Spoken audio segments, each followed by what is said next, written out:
Hey guys, so I'm over here at the Loftus Family Center or whatever. It's my astronomy classroom, the room that I'm taking my exam for my physics in.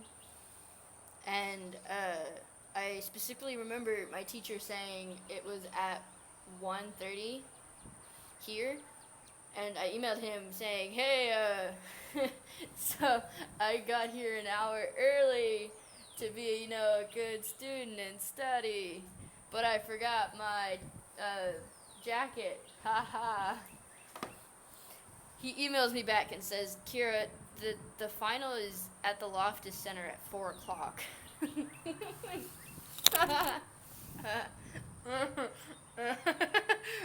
And I was like, "What? I thought you said it was here at the Loftus Center at 1:30. I am here at the Loftus Center." And he's like, "I never said that." And he made they put like a little face. Um, and then I said, "Oh, I'm sorry. It must have been my 4 bars acting up." Um, and it's just a personal joke between us. But I wanted to talk about the uh, the teachers here at Shriner.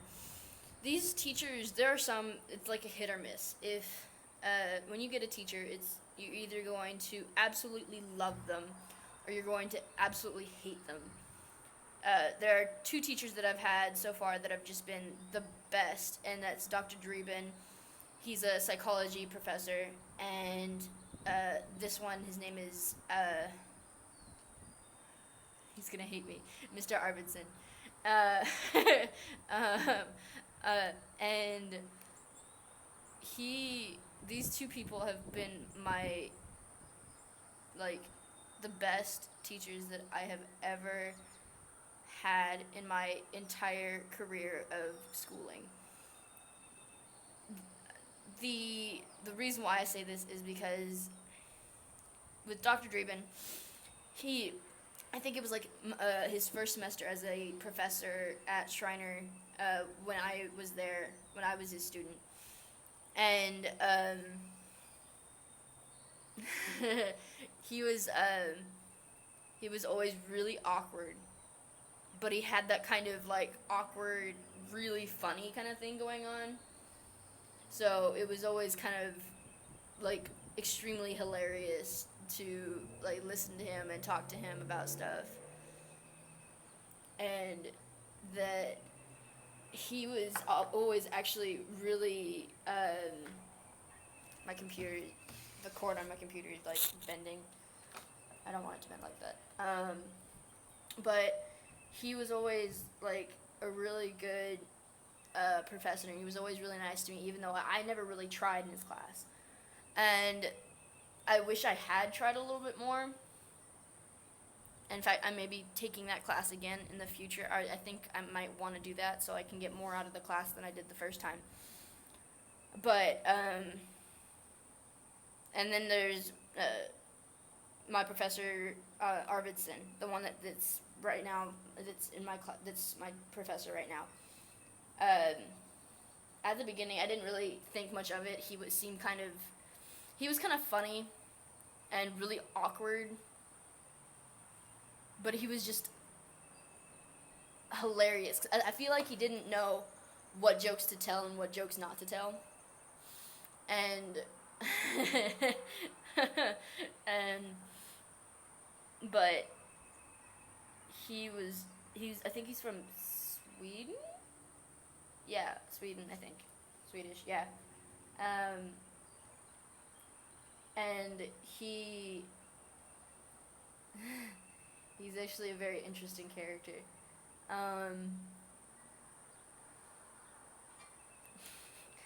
He I didn't actually get to like spend some quality time with this professor until we went to the McDonald's Observatory a couple weeks back, and that I had an amazing time. Like, there are so many jokes and so many things that I don't think I could explain in this video, but these things you just can't replace, the kind of bond that I made with this teacher on this trip is something that you can't find anywhere else. It's a kind of bond that you only get when you go on these kinds of trips. I got to see a different part of him that I don't usually see in class. Like in class I only see like the serious, I mean sometimes joking part of him, but while I was there, I got to see him. It was kind of like he was a little, he was like a giddy schoolboy because he was at like the place where there's all this science and stuff and all these telescopes, and he got the chance to teach us about things that you can't really teach in a classroom. And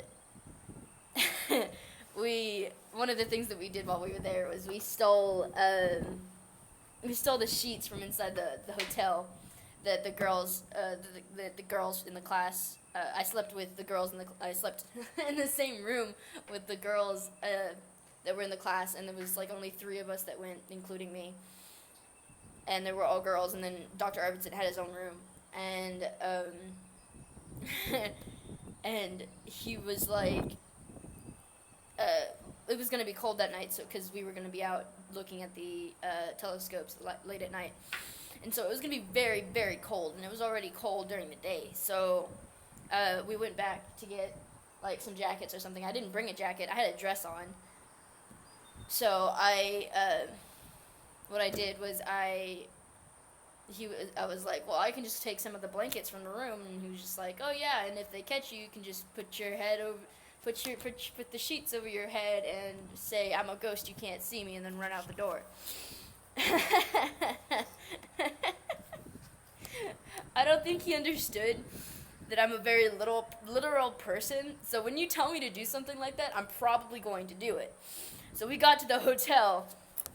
I practically fell out of the car, and ran into the hotel, unlocked the hotel door, and grabbed the sheets, put them over my head, and ran out, and tripped myself into the door of the car. Fell into the car, didn't even try and get in properly, but and then I just sat there in the very back seat.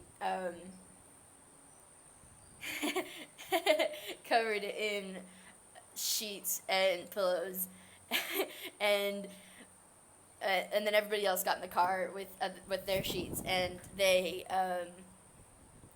and as we were getting into the car, he was like, I was just kidding about the sheets, right? And I just burst out laughing, and it was things like that where I made a connection with this teacher that I haven't ever made with any other teacher ever. And though I have this bond with this teacher, he doesn't let me slide with anything. He doesn't let me say, oh, just because we're friends, then you're going to let me do this. No, he doesn't do that. In fact, there have been times where he has not allowed me to do something because I didn't do it on time, or he hasn't given me any slips for anything. But he it's just one of the best experiences that I've ever had, and that it's here, that I know that there are people here that care about me, and that I know I can be around, and they'll make jokes, and they'll be happy, and they'll be playful, but they'll also keep my feet to the fire. It's something I feel like I need here, because my mom isn't here, my dad isn't here, my brother isn't here. People that usually hold my feet to the fire to keep me to do things aren't here, and I just feel like it's a great thing that I have people like Dr. Dreeben and Dr. Arvidsson here that will help me along the way, and I know that I'll be able to come back later in other semesters and ask them for help if I need. And I know that I've already come to ask for help from Dr. Dreeben already with the incident with one of my other teachers. And I don't know, that was just something that was on my mind.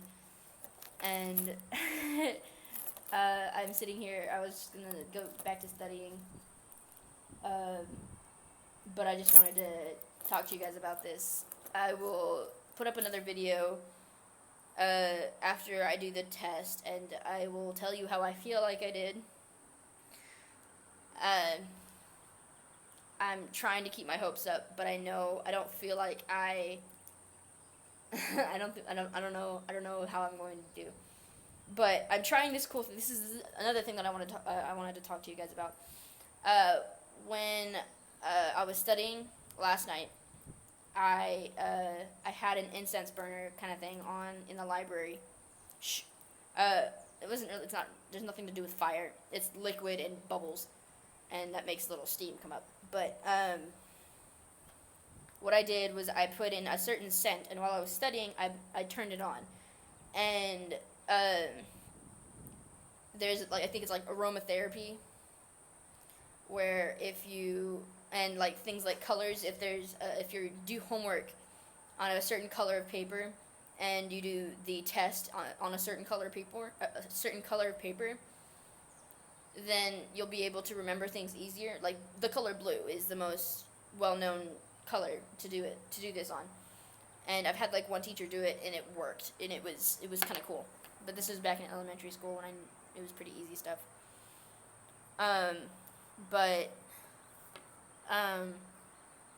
So what I was gonna do was I have this. It has a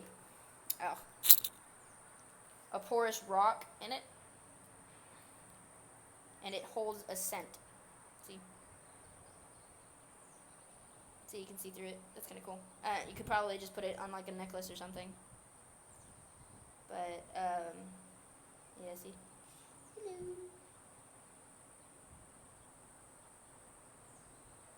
Anyways, and it's got the liquid stuff that I put in the water. It's the same scent.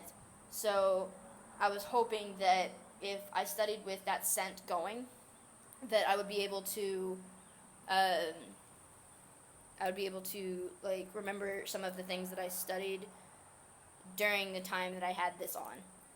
So I'm gonna see how that goes, because I have it right now, and it feels like there's a shampoo that it's like spearmint or something, and when you put it in your hair, it makes everything burn and tingle. Like it feels like fresh, like when you brush your teeth, it feels really fresh. When you get it on your lip, it kind of stings. That's the kind of feeling that this has. So I keep rubbing it on my mouth, and it's just like, ow. But I just wanted to explain that to you guys. I'm gonna go back to my room and study for another 3 hours, and then walk back here, since I'm like 3 hours early instead of 2 hours, or 30 minutes early.